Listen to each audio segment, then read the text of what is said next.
You are listening to Nina's story, a son's experience with craniosynostosis on the Child Life On Call podcast.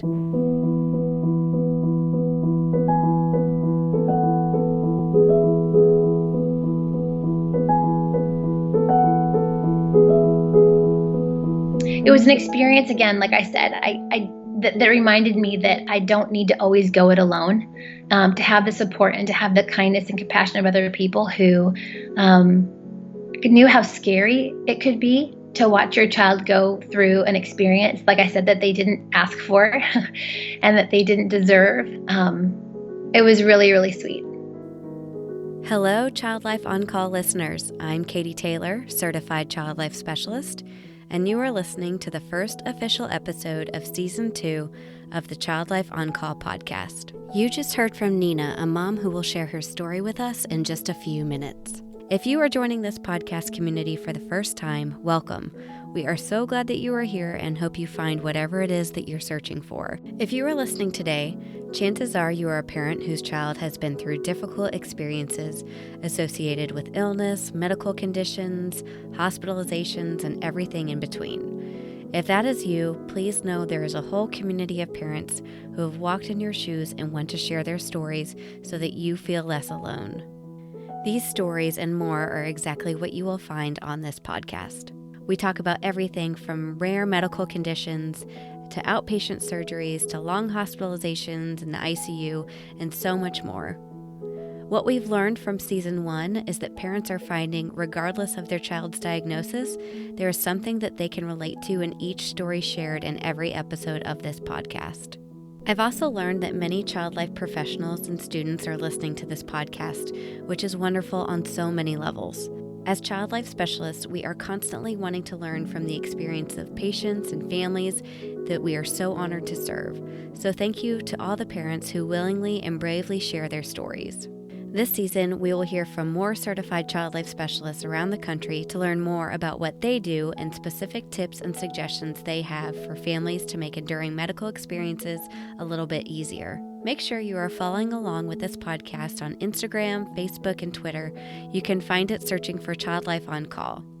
And please feel free to reach out to me through direct messages on any of those avenues or through my email with any questions or comments that you have. If you do like this podcast, please leave a review in iTunes to make it easier for other families to find us. Now let's get started with Nina's story as she describes her son's journey with craniosynostosis. Nina and her family live in Front Royal, Virginia, in a home which they affectionately call the River House. Here, Nina begins her story. Hi, my name is Nina Elliott, and I'm so excited to be on the podcast today talking about my beautiful fourth baby, Cohen. Cohen was born at home. He was a home birth. I am one of those crunchy granola moms that has really not spent much time in a hospital at all. In fact, going back to even my own childhood, my mother was in a car accident when I was 11. And so I remember being pregnant with my first baby and walking into a hospital to meet the doctor, my very first doctor for my very first ultrasound, and just the smell of the hospital absolutely had, I experienced a visceral reaction of just dread and of heaviness and of sadness. And I was like going to my first appointment to see my first doctor with my first baby. And I just remember crying on the way home, feeling like it wasn't right. And I forced myself to go into that hospital several other times. And I said, I can't do this. And so I ended up having all my babies at home. So my experience in a hospital, that's kind of the background I wanted to say. I would call it a negative one. And so fast forward, fourth baby Cohen, he's born at home, and it was a beautiful birth. It was one of the easiest births that I have had. He arrived in about 3 hours time, couple pushes and he was out, and it was great. And the midwife that was helping at the time, there was two of them. One of them was really calm and just was great. The other one was really high, kind of high energy and kind of high strung when she saw him. And she said, Nina, his head doesn't look right. And I was like, what do you mean? And she goes, he's got kind of a little ridge, like a bump on his forehead, and I'm a little concerned about it. And the older midwife that was there, that was super calm, assured her, nothing was traumatic about that birth. Like, he wasn't in the canal for a long time. So it didn't really make sense, but she was really concerned. So my pediatrician had come the next day for the vitamin K shot and the different things. He was born at like 4 a.m. So I finally got my pediatrician to come around noon the next day. And she looked at it. She gave him the vitamin K shot. And she just said, we're going to keep an eye on this. His head does have a little bit of a ridge. It doesn't seem like his birth was traumatic, but, we'll check it out in a couple weeks' time. So she saw him again. And that's when she referred me to an osteopathic doctor. The ridge on his head was a little bit of down the middle of his head. I would say it's kind of sagittal, down the sagittal plane.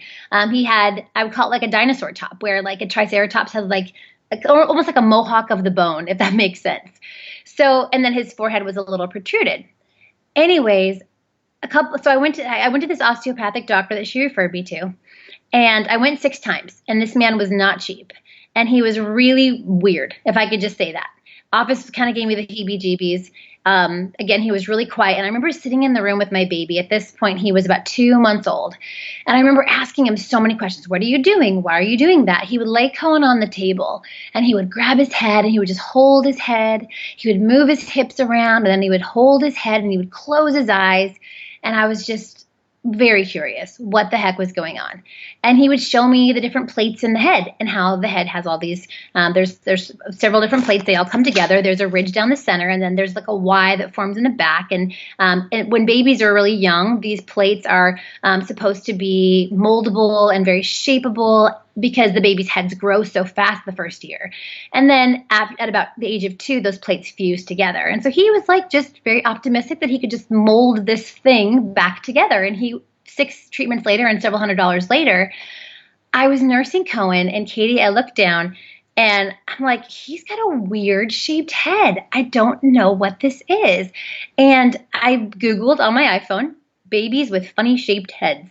And lo and behold, the very first picture that pops up is this little peanut-shaped skull.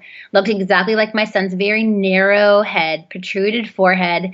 And it said that it was something called craniosynostosis. I had the hardest time saying that for like the entire time. Craniosynostosis, and it's when the sagittal plates are fused. And the beautiful thing is there was a lady's blog that was like the next thing on Google, and I clicked it, and it was all about her journey documented.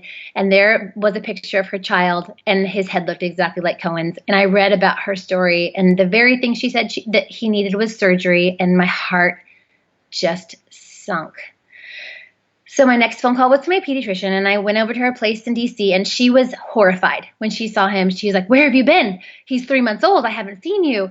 And what happened with the osteopathic doctor. And so she called him right away.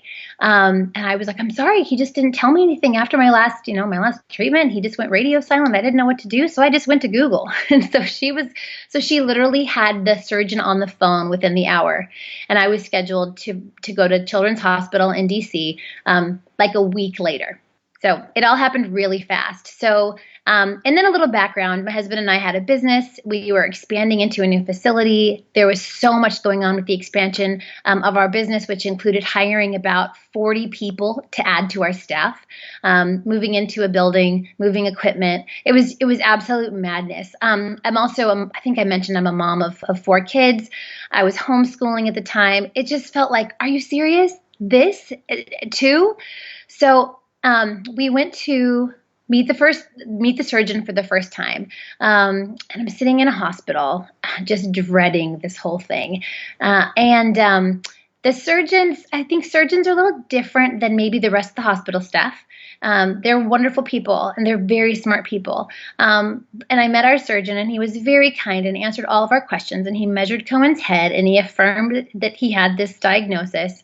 He referred me out to a CAT scan, a CT scan, just to make sure. And anyways, we had the surgery scheduled a week from that. So literally within 2 weeks, he would be on the operating table.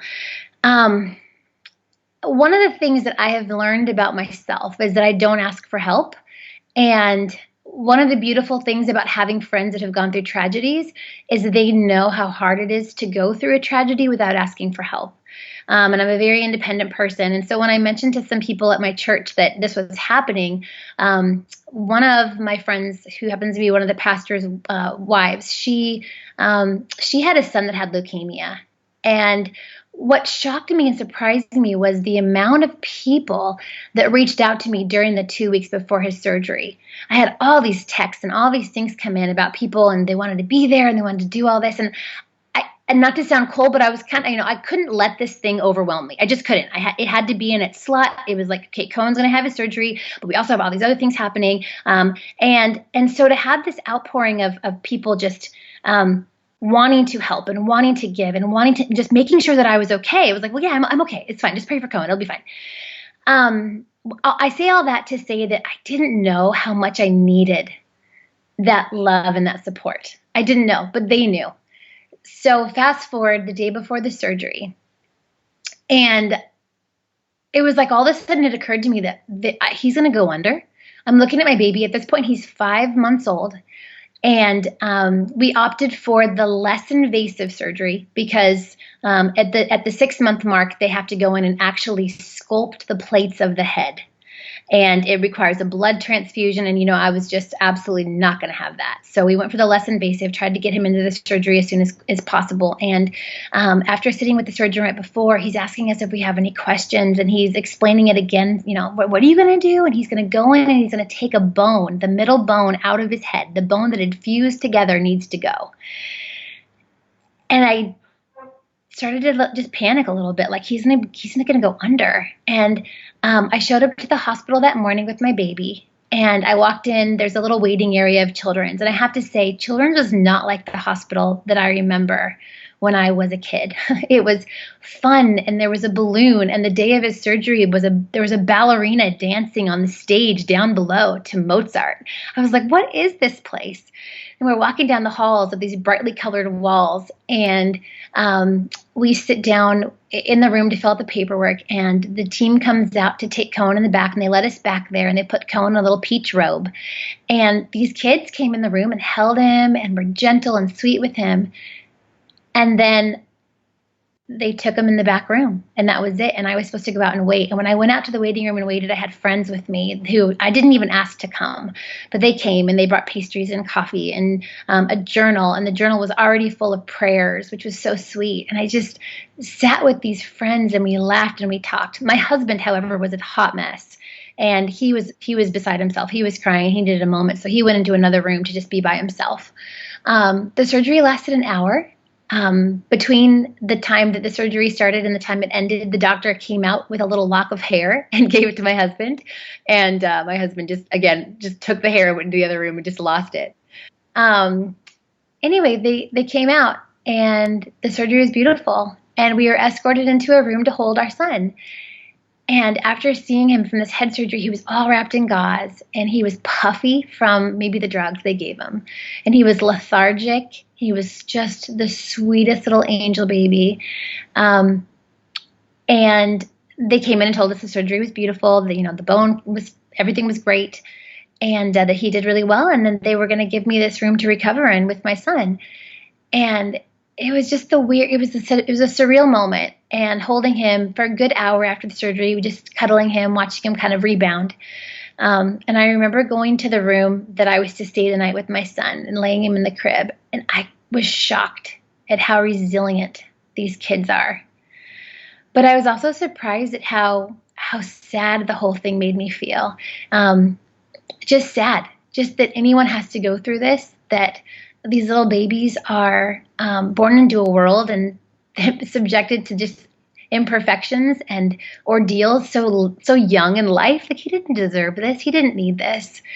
I think back to that time in the hospital, and he was napping in the bed, and my friend, the one who'd had the child that had leukemia, she'd been in the hospital, in and out for a good 3 years. She brought me a care package, and it was a bag full of, everything from a cushy blanket, because the hospitals are freezing cold, to an actual bowl she bought from Target, and she bought boxed soup and magazines and lip gloss and water and hair ties. And you name it, it was in this bag. It was the care package of the world. And I'm opening my care package, and I'm sitting there with my beautiful baby. And I remember distinctly walking over to the crib right before it was his time to go to bed, and he was kicking and he was giggling. And he just had a bone removed from his head, and he's kicking and giggling like life is good. And I think it was really in that moment that I realized, wow, we are being cared for. Everything's going to be okay. He doesn't know what just happened to him. And the rest of the time in the hospital, Katie, was really sweet because the staff, at the end, if I could say it redeemed my view of hospitals, would be an understatement. The staff came in one after the other to check on him and to check on me. There was a woman who was a child life specialist there, actually, and I didn't even know this, but apparently she went to my church. And so she, that next morning when we all woke up, bought me a lunch and just came into the room with a big bag of, it was a big salad from Sweet Green, and just hugged on us and prayed with us. And then I got to take my baby home, and it was just it was an experience again. Like I said, that reminded me that I don't need to always go it alone. To have the support and to have the kindness and compassion of other people who knew how scary it could be to watch your child go through an experience, like I said, that they didn't ask for and that they didn't deserve. It was really, really sweet. Sure. And it sounds like your friends being there during the actual surgery kind of helped you maybe distract yourself a little bit from it, and kind of helped you get through it. It really did. I wouldn't have known what to do with myself had I not had them there. But I also, Katie, I remember I had to allow them to comfort me. Like, I had to be okay with saying, like, okay, I'm not doing great right now, but I also couldn't hang on to that thought. I had to let them, at one point they took me into the lobby and we were all talking about, our most embarrassing moments. And so at one point we were cracking up when we were laughing with these, as my son was getting his head, cut into. I had to allow them to give me that gift. And I couldn't let the heaviness of what was happening, like, take away from that, if that makes sense. I want to ask, how did you talk to your other 3 kids about what was happening, and did they want to come to the hospital? I know it was kind of far from where you were living at the time, but how did you explain to them what was going on? Oh, sure. Yeah. My daughter at the time, she was, so Cohen was, she was 9 at the time. And my son was 7, and my other little boy was maybe like 2.5, 3, 2.5. So my daughter knew what was going on. It's funny because I don't think that they really understood the gravity of what was happening. So, mommy and Cohen are going to the hospital and Cohen's going to get a surgery. It's their experience of hospitals and surgery is probably the closest thing was when Cohen cracked his head open and got two stitches.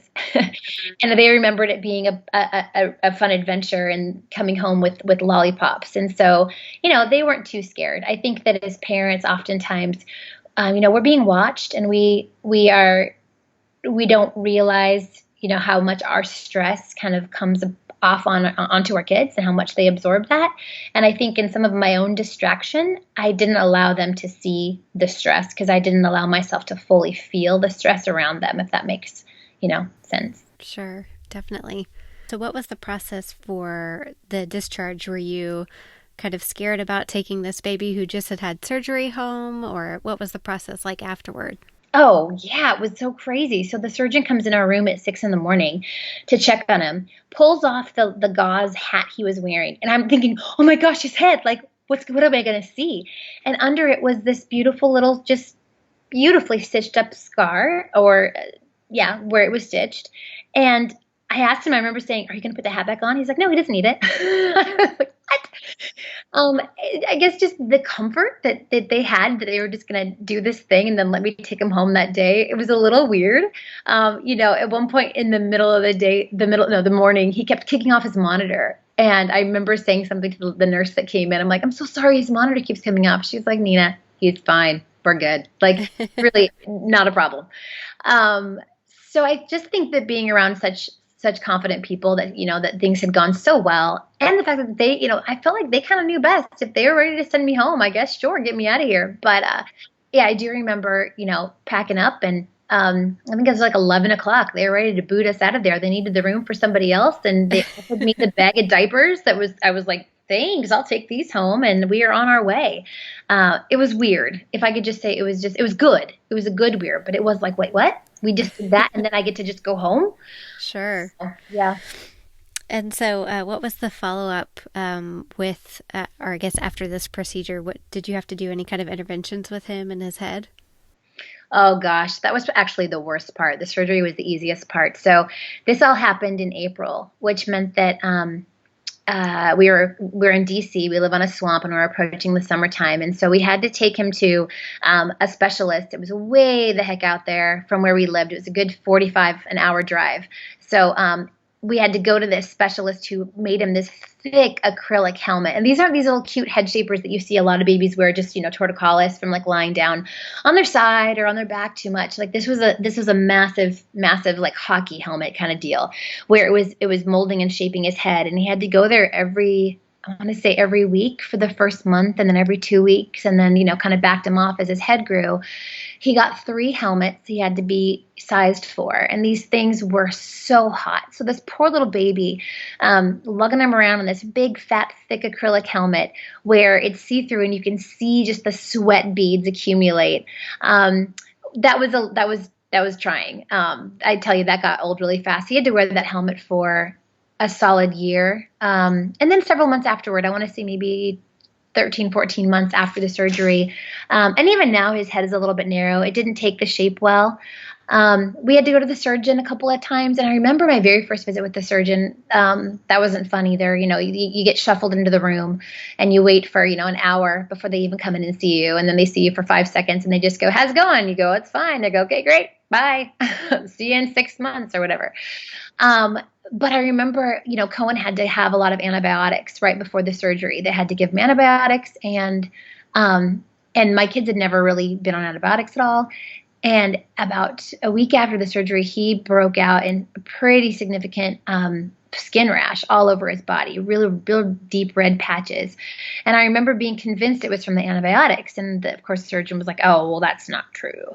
And he was fine after about a good couple of weeks, and giving him some probiotics. He bounced back from that. But yeah, definitely the hardest thing I'd say about the diagnosis he had was the reshaping of the head after the surgery, with the helmet. And honestly, Katie, like right now, so he's 2, and like I said, his head's a little funny shape. They don't know what causes it. And so I've always been a little unsettled that, okay, so they went in, they did the surgery, and one of the things in the back of my mind is, what's to say that those plates aren't just going to fuse together again? But the beautiful thing about this diagnosis is, one, I think it's more common than, and maybe I just am aware of it because I had it, so now I see it all over. But the ramifications of not fixing it is that it could lead to potential cognitive delay, brain damage over time with pressure in the skull if the brain kid doesn't have room to grow. Probably the biggest issue now, Cohen's head is fine. He's in the normal range. He's in the low end of normal. But if there is any pressure in the brain, it could cause damage in the eyes. So I have to watch for his vision. So I'll be taking him to a special eye doctor just to make sure that his vision is on par. So there's really no problem going forward. But it was funny raising this little boy in an acrylic helmet for the first year of his life. It really took a lot of the fear away as a mom. He's my youngest of 4, and he's got 3 brothers right above him. So this kid would get knocked around. He would crawl and he would smash his head on chair legs or on tables or like our coffee table corner and just keep on going. And, because he had this, like, we called it his turtle shell. And so taking the helmet off was actually kind of scary. It was like, "Okay, sweetie, this is your real head now. You can't just do that." Yeah, for sure. He's been so used to being able to just like do whatever he wants. Oh, he was. He would fall or something and hit his head on the floor, and he would look at you like, "What just happened to me?" Poor thing. Oh my gosh. What would you tell a parent who's going through, I guess maybe they just find out that their child has gotten this diagnosis and they find out that they need to have this impending surgery and helmet wearing afterwards? What would you tell them? Great question, because I actually had someone reach out to me maybe about a year after our surgery, and she had the same thing, and she was a first-time mom, and she just found out that her 1-month-old had the craniosynostosis, and it was the sagittal kind, just like Cohen. And she was, Katie, she was beside herself. She was so distraught. She was so upset. She was so freaked out. And so a friend offered, hey, I think I have a friend. I'm going to have you call her. She went through the surgery. And I listened to all of her concerns, and they were all valid concerns. And the beautiful thing is I was able to let her know, like, everything is going to be okay. These surgeons do this surgery for this baby, for this type of baby, for this age, over and over and over again all day long. Like, literally, that's what there's so many beautiful things about specialized medicine. It's not always awesome, but it's really beautiful for these types of things. And what I told her on the phone, and there's something beautiful about a shared story. It doesn't make you feel so alone. But I just told her to reach out for people to help her. I think that the thing that made it so wonderful for me was all the support that I felt, and that I was in a position to receive it. We had people bringing us dinners. Like I said, my friend that brought me the care package at the hospital, the people that, wanted to be there during his surgery, I said, yes, please come. Like, just take the help, take the support, take the love from other people. They want to give it to you, and be open to it. Don't try to be all tough like you got this. We all need each other. And I would just say the babies are going to be great. They're resilient. I remember it was the next day after I took him from the hospital. We went home that day and we napped like we were supposed to. And the next day was our grand opening. And I remember putting my kid in his in his little car seat and taking him over to our facility for our grand opening. And he was awesome. He was fine. He wasn't fussy. He was his old self. And I was just amazed. Any adult that had had this happen would have been probably a hot mess, leave me alone.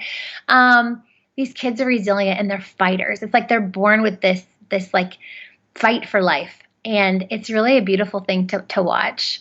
So I think I would just take that person by the hand and I'd squeeze it and I'd say, it's going to be okay. And I'd give him a hug and I'd say, can I get you a latte? And that's what I would love that. Well, my next question was, if you could describe what Cohen has taught you through this experience, what would it be? But it sounds like you just said his resiliency and being able to just kind of snap back to real life children are amazing in that way. It's so true. And I really think that, this hasn't been fully formed yet before I say it, so I have to be careful. I have to think first. I really think that these formative years, the first couple of years, I think that things have more impact than we know, and not in the things we think. For example, I don't think it's really that important that you sit down with your 2-year-old and make sure he knows the ABCs. Like, they're learning and absorbing feelings and emotions and interpreting the world around them in a way that I don't think we really understand. And I don't have anything to base that thought on except for that I watched my 4th child. And maybe there's something about birth order, but the scrappiness of this kid, the feistiness of this kid, this is my kid who will take a hit or fall down or, get pounced on by a brother or have something happen to him that would legitimately that would hurt a lot of other kids, especially my own. And I watch him bounce back so fast, so easy. Like I said, I have one word for Cohen, and that's he's my scrappy. He's my scrappy one. And I don't know, at such a young age for him to be exposed to a surgery that was so invasive on his body and for his body to fight to recover. I think that's in his cells now. And I'm excited to see what's going to come of this kid who I just think is such a fighter. Oh, there's no doubt about it. I love that because, he's overcome so much in just his first 2 years of life. It's incredible. Oh, yeah, absolutely. Any of our listeners want to connect with you or follow along with you, is that okay? And where could they do that? Oh, absolutely. Sure. I'm on Instagram. I'm not on Facebook so much anymore.